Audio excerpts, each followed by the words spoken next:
Hi everyone. My name, of course, is Dr. Julie Two Moon, and I'm blessed to be here with you today. I wanted to talk about something that comes up a lot in my conversations with women and, of course, in my years in practice, which is the whole mystery syndrome. So where you have all these symptoms, right? You've been to the doctor. I think a lot of you have been there. You've been to the doctor. You're like, look, I am in pain. I have joints that don't work right. My digestion isn't right. My sleep isn't right. My mood isn't right. And I'm tired. Or maybe you're noticing that your body just doesn't function the right way. Your mind is foggy. And they run the test and they keep coming back and telling you like it's all normal. There's no real discernible problem here. And you're sitting there going, this is so far from normal, it's not even funny. Like, how are you telling me that there's nothing to identify? There's no illness, there's no diagnosis, there's no pattern that you're going to tell me is happening. And then you're kind of left in that space of this is just how it goes. Well, these patterns are becoming more and more common, and the reason is actually very specific. So the way that our body works is that in a normal, healthy, functioning state, what happens is, we have cells, and those cells are making energy, they're processing toxins, they're sending signals, they're responding to hormones. They're doing all of these things over and over and over every single day. Now, what you probably haven't been spoken to about is that your cells exist in what's called a cellular matrix. So there's an intracellular inside the cell matrix, and there's an extracellular outside the cell matrix. Now, these aspects of our body are so key because they contribute so much to how our body functions. And then sadly, though, in a lot of medicine, it just gets passed over. Like it's a non-event. Those structures don't exist. But here's the deal. The function of those intra and extracellular spaces is integral and key to how your body works. So let's just take that extracellular space. This space is magical. If you've never looked into it, I have to tell you, it is magical. Hi, Sarita. It is this slightly crystalline, water-based substance that is immediately in communication with any aspect of your body. Now think about that. Your nervous system has like a delay, technically. Like you stub your toe and you may not notice the delay, but there's actually a delay. In this extracellular matrix, there's no delay. Your toe knows what's happening at your thumb, at your ear, at your eye right now. Now, why is this so key? Because this matrix is the ground substance that makes up 99% of who you are. You've heard physicists talk about, that matter is 99% empty space. And the reality is that atoms are spaced apart, and most of the space in matter is technically empty, although I wouldn't call it empty. But we exist in that same way. Most of our body is this space between things. And this space between things actually determines the outcome of our health, which is why so much of the time when people are presenting with these patterns that, medicine is looking at you and shrugging their shoulders and saying, I'm so sorry, I don't have an answer for you. It's here, it's in this other space that these events are happening. And what's happening most of the time is, on one hand, this space can get actually rather boggy. It can get rigid. Now imagine what happens if the space that makes up 99% of you gets rigid or boggy or sticky. Imagine what happens to the transfer of nutrients in their pathway to the cell. Imagine what happens to the space around your nerves. Imagine what happens to the ability of hormones to reach those structures. Imagine what happens to your body's ability to detoxify. Imagine what happens to your body's ability to control inflammation. It all goes sideways, and it goes sideways quickly. Now, here's the other aspect of this. This space, because it's in immediate contact and communication with the rest of your body, when one aspect of it becomes stressed, becomes boggy, starts to get sticky, what happens is that the rest of the space knows this. And initially the body says, oh, we've got a problem over here. But if that problem goes unresolved, because a lot of this happens sort of silently. So a lot of times, we don't notice that we're going off kilter. Now, maybe that's because, we don't spend enough time connecting to our body. Maybe that's because when we were younger, no one talked to us about, what it feels like to be in us, to be in this body.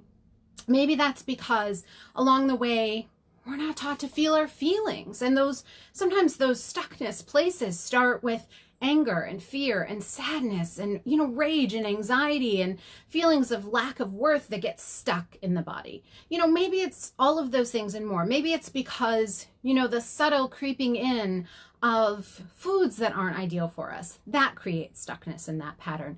Maybe it's because when we don't sleep and we just prop ourselves up with caffeine, we kind of like don't notice the impact.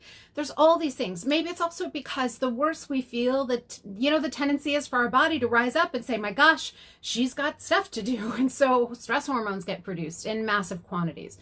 However, the multitude of possible reasons, what happens ultimately is that we don't really notice that stuckness is happening. We don't notice that space is getting rigid. And so it just keeps propagating. And as this happens, then more and more spaces, it sort of spreads, because more and more spaces start to be impacted by that lack of mobility, because these sequences, these structures, they're all connected.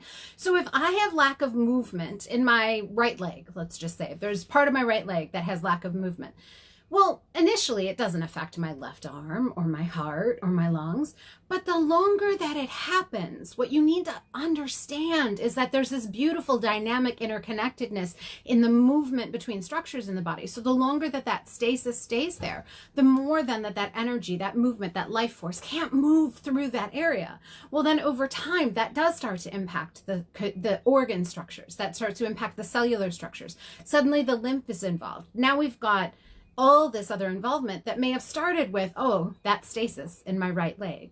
And so that is often how these quote unquote mystery syndromes start to develop, is because there was lack of nutrition, lack of movement, lack of attention given, because we didn't really know to give it attention. And then that ends up spreading. Now, a lot of times, because our body does some neat workarounds. I always think of our body as really, truly like, how can I work around this problem? So when people go test, a lot of times medicine looks in your blood. So they say, oh, the blood looks normal. Well, blood is an essential substance. It has its own rules. So our body will maintain the patency of blood ahead of the tissues any day, because when the blood goes out of balance pretty quickly, we're in trouble. I mean, we're like in the ER or no longer living in trouble. So the blood often doesn't show what the adaptations of the tissue are experiencing. And this goes for hormonal problems too, because let's say your thyroid is out of balance.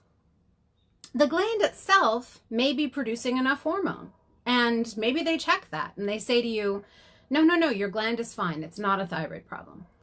But those tests aren't telling us anything about if the cells are responding or if those thyroid hormones can make it through that sticky matrix. And so at the end of the day, what may be happening is, yes, there's plenty, but no, it's not reaching its target. No, it's not taking action. And what happens then is we can develop inflammation. What happens when we have a low thyroid? We get tired. What happens? The cells can't make energy. They can't process glucose. The cells can't maintain that vital force. Now, that means in the muscles that we start to lose that vital force. So then we see weakness. In the skin, we start to lose skin integrity. In the digestive system, we see motility changes. We see decrease in stomach acid. We see decrease in pancreatic enzymes. We see failure to use glucose effectively. See all these downstream effects of this one small disruption. Now, those disruptions then can create disruptions in, let's say, metabolism of calcium at the cell or metabolism of magnesium. Maybe those things then lead to disruption of our ability to metabolize vitamin D. So you might be taking vitamin D, but it's not making any difference. Well, vitamin D is highly dependent on a number of other nutrients, and there's a huge relationship between magnesium's usage in the body and vitamin D's ability to be metabolized. Among the relationship, between vitamin D and vitamin A, vitamin E, vitamin K, it gets big so fast. Now, if we add to that if this matrix, the more stuck it gets, the more it is a challenge to even get those nutrients to the cell.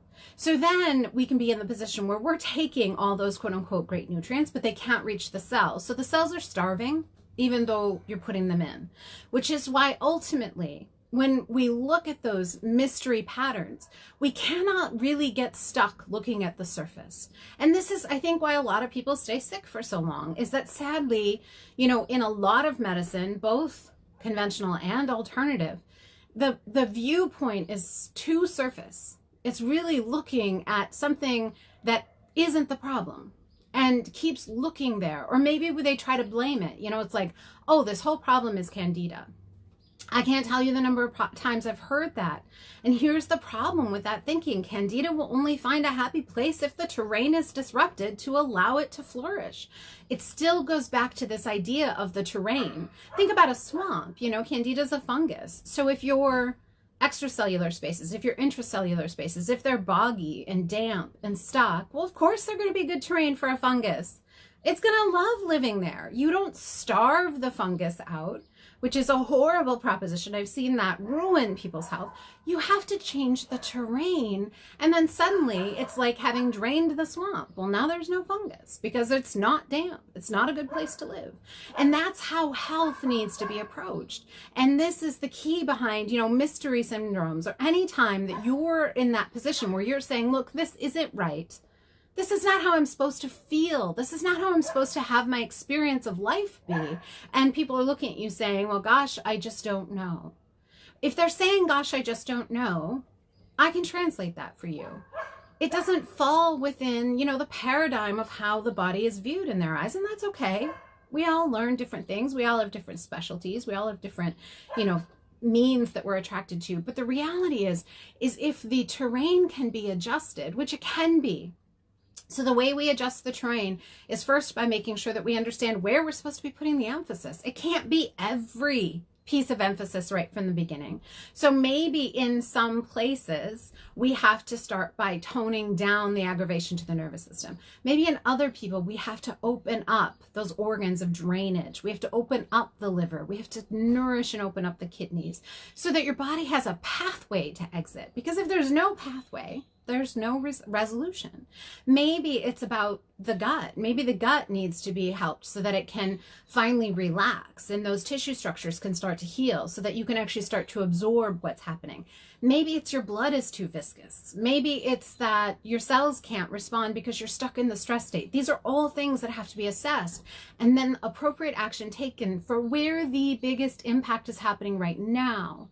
Because then as we drain, and I love that, I love the word drain, because to me, that concept in the body is, let me gently collude with you to create movement by melting the restriction. See, nothing about that's forceful.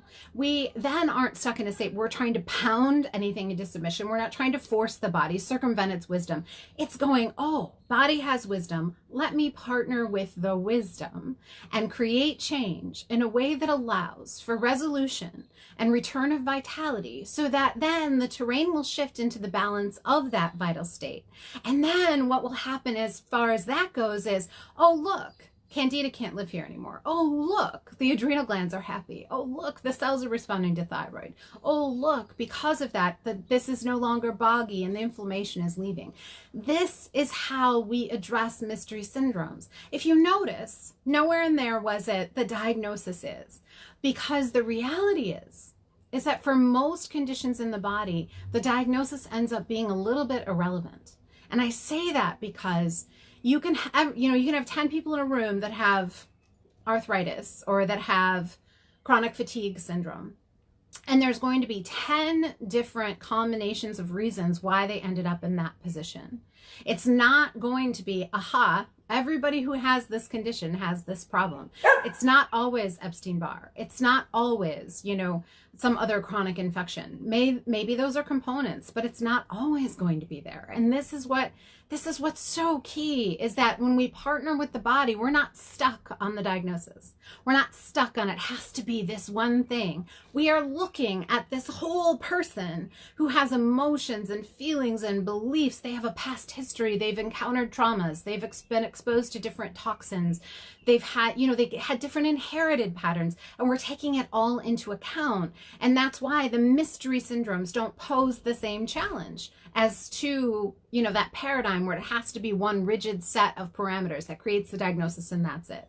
And so I really want you to encourage you to think about your body in this dynamic, interconnected way, and think about healing as a melting and return of subtle movement, and think about that communication as this beautiful language that's already there inside of you, and that healing is the process of waking that up and bringing that back into the open. That's what that vitality is. You know, in naturopathic medicine, we talk about vital force. It's the return of that force of creation alive and fully moving and permeating throughout every cell of your body. That's healing. And we do that by being cognizant and aware and gentle and compassionate and looking at healing as a partnership. Then we don't get stymied. That's why, you know, when I work with my clients, you know, I'll look at what their diagnoses are, but what I'm really looking for is what's happening in the background. There's no set, like, just because you've been diagnosed with an autoimmune disease, now we're going to do all these 4 things for every one of you. It's about what's happening in the background. This is the key to healing. And this also takes away all the fear. It takes away all the wonder, will they really know what's wrong? Because when we do a terrain-based analysis, of course we know what's wrong. We can find the patterns because the terrain always gives you those keys. All those symptoms that you have, that maybe the doctors have been dismissive to you about, and I'm really sorry if that's happened to you. And maybe people have passed it off as depression. Maybe they've passed it off as age. Maybe they've passed it off as some other, you know, kind of ridiculous assumption. The reality is that those are all the indications that the terrain needs attention.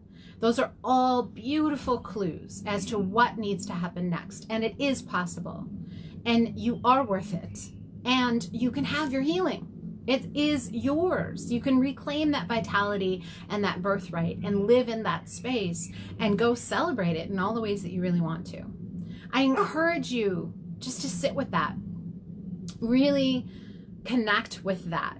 This body is not a burden. It is a beautiful gift. And although sometimes it goes sideways and we get sick and we don't feel like ourselves and we wonder, will it ever change? The body is not a burden. It is a wise, beautiful structure. It has immense ability to show us what's happening. And if we can understand and follow those cues, then we can heal. That is what I do with my clients. And that is what, you know, I was trained to do by amazing healers from all over the world. But that's possible for anyone.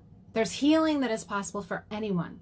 If you're willing to start to relate to the process in a different way and let your body take part in the healing and start to mend that relationship. It's another big part of this. It's mending the relationship between you and your structures so that you start to compassionately appreciate all that they've done, all the support they've given, all the ways they've done those workarounds to keep you upright, and partner with them so that that restoration can be complete. All right, guys, blessings. Thanks for watching.